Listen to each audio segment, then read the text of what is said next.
Question number 8 from the following prepare Vipul traders trading and P and L account and balance sheet. यहाँ पर आपको underline करते जाओ। डेप किस पर है? बिल्डिंग पर 10% का, provision for bad debts 10% debtors पर, इस पर अंडरलाइन करो। Debtors include 1000 receivable from Vipul.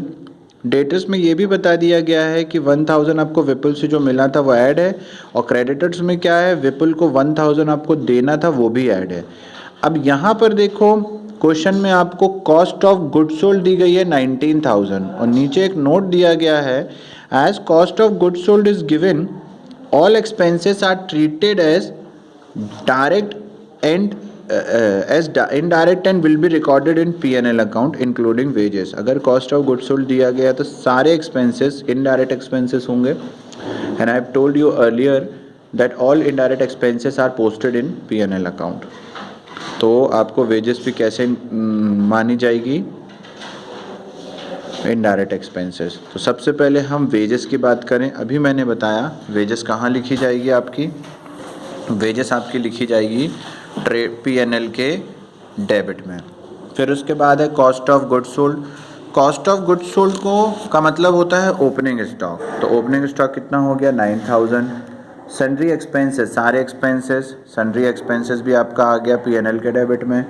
Salaries भी आपका P&L के डेबिट पे। डेटर्स, डेटर्स आपका बैलेंस शीट होता है, तो आपने यहाँ पर डेटर्स पे लिख लिया 5000 का। उसके बाद का आपको मैं अभी बताता हूँ उसके ट्रीटमेंट को। मशीन, मशीन भी आपका बैलेंस शीट है, बैलेंस शीट में है। मशीनरी कितने की है आपकी? 2000 की। फिर उसके बाद मशीनरी के बाद है क्लोजिंग स्टॉक। क्लोजिंग स्टॉक दो जगह आता है, एक आता है ट्रेडिंग के डेबिट में और दूसरा आता है बैलेंस शीट के एसेट कॉलम पे। फिर हम बात करते हैं बिल्डिंग। बिल्डिंग भी आपका वो है एसेट है जिस पर डेप लगा था 10% का, तो 410 माइनस करके बाहर निकाला। फिर है कैश, कैश में कभी डेप नहीं लगता, तो 6000 का कैश भी हो गया। फिर उसके बाद है सेल्स। सेल्स हमेशा ट्रेडिंग के डेबिट में आता है, सेल्स रिटर्न नहीं है। कैपिटल, कैपिटल हमेशा आपका एसेट माना जाता है, लाइबिलिटी मानी जाती है कैपिटल, क्योंकि फॉर्मूला होता है कैपिटल प्लस नेट प्रॉफिट। फिर उसके बाद हमारा रिज़र्व, रिज़र्व को अभी हम होल्ड पे छोड़ते हैं। उसके बाद है क्रेडिटर्स और आउटस्टैंडिंग सैलरीज। आउटस्टैंडिंग सैलरीज कितने की है?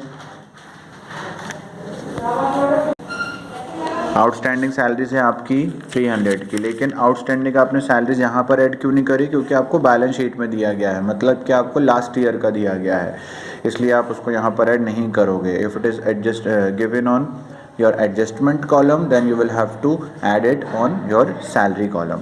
अगर ये आपको सैलरीज में दिया होता तो आप ज़रूर इसको सैलरी में ऐड करते, लेकिन बैलेंस शीट में इसका मतलब है कि ये पुराना दिया गया है। लेकिन लाइबिलिटी में पिछले साल का कैरी ऑन जो होता है वो हम लिखते हैं, तो हमने यहाँ पर 300 लिख दिया है। अब बात करते हैं नोटिफिकेशंस पे। नोटिफिकेशंस पे या एडजस्टमेंट पे आपको बोला गया था सबसे पहले provision for bad debts on 10% debtor. Debtors कितने का था? डेटर्स था आपके 5000 के, जिसमें से विपुल से आपको कितना मिल गया था? 1000। ठीक है, तो बचा कितना? 5000 में से 1000 गया तो 4000। 4000 का 10% कितना हो गया? 400। तो 4000 में से 400 गया तो यहाँ पर निकल के आ गया आपका 3600। ये प्रोविजन फॉर बैड डेट्स आपका ट्रेडिंग के डेबिट में भी जाएगा। प्रोविजन फॉर बैड डेट्स 5000 का था, 5000 में से आपको 1000 मिल चुके थे, माइनस किया, बचा 4000 इंटू 10%, तो ये बाहर निकाल के कितना आ गया था? बैड डेट्स 400 आपका बैड डेट्स आ गया था। फिर और कुछ छूट रहा है? हाँ, फिर उसके बाद आपको क्रेडिटर्स पे भी आपको 1000 क्रेडिटर्स पर भी लेस करना है, क्योंकि उतना आपको अभी ड्यू है विपुल से। तो अगर क्रेडिटर्स से पेबल है तो 1000 अब माइनस कर देंगे, बाहर फिगर कितना आ जाएगा? 1400। एक बार आप इसको और ध्यान से देख लीजिए। क्वेश्चन में बोला गया है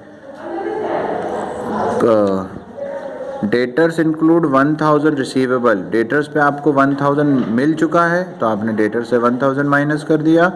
और क्रेडिटर्स इंक्लूड 1000 पेबल। क्रेडिटर्स में 1000 पे कर दिया है आपने विपुल को, इसका मतलब है कि आपको 1000 वहाँ से भी आप माइनस कर दोगे। तो यहाँ पर ड्यू फ्रॉम विपुल की जगह पेबल टू विपुल हो गया, विपुल को हमने 1000 पे कर दिया, तो फाइनल फिगर आ गया 1400 का। अब हम बात करते हैं यहाँ पर डेबिट से क्रेडिट को, क्रेडिट से डेबिट को माइनस किया तो ग्रॉस प्रॉफिट को अपन ने बीडीपी कर लिया, फिर क्रेडिट से डेबिट माइनस किया तो नेट प्रॉफिट को हमने नेट प्रॉफिट ऐड कर दिया, बाहर जो भी फिगर्स आते चले गए आपने इसको फाइनलाइज करते चले गए, तो बाहर निकल के आपका जो भी टोटल आया वो आपका टैली हो गया। गाइज वन मोर थिंग, यहाँ पर जो प्रोविज़न दिया है ये प्रोविज़न नहीं है, ये रिज़र्व है।